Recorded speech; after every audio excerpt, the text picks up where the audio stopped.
السلام عليكم السي فقيه. انت طالع معايا؟ نعم عمرني. اسمك الله؟ فدوى. فدوى شحال في عمرك؟ عندي 22 عام.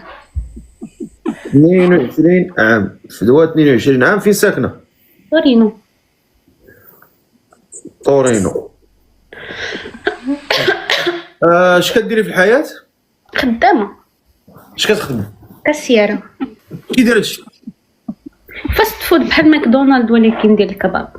هكاك مزيان. عندك الوراق ديالك؟ كي زايده في الطاليان؟ نو زيدو في المغرب. الاصل ديالك منين؟ اصلي مزابية. مزيان. واخا قولي لي مبليه شويه. لا والو. كتصلي ولا ما كتصليش؟ قولي منين؟ مرة كنقطع. قطعي.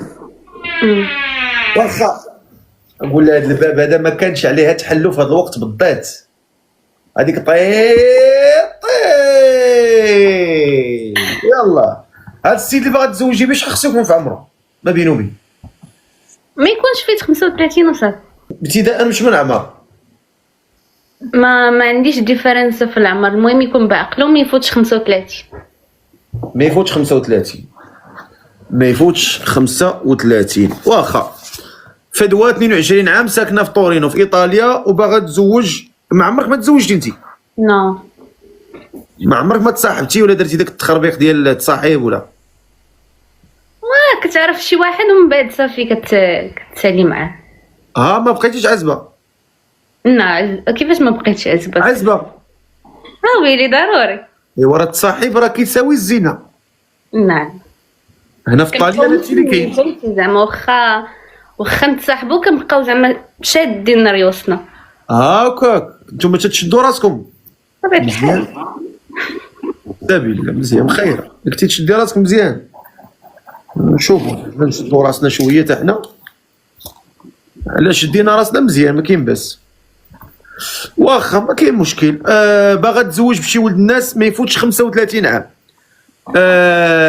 اللي مهتم بها يكتب. وخصو يكون في اوروبا ضروري ولا ما عندكش مشكل؟ ما عنديش مشكل. انت راه عادي. اللي باغي يتزوج بفدوى 22 عام. السلام عليكم. مزيان. فين ساكن اخويا؟ فرنسا. ما كيشتك عيان هيك لاباس؟ راه فيها الناس. خدمت اليوم عيد شويه فهمت. الله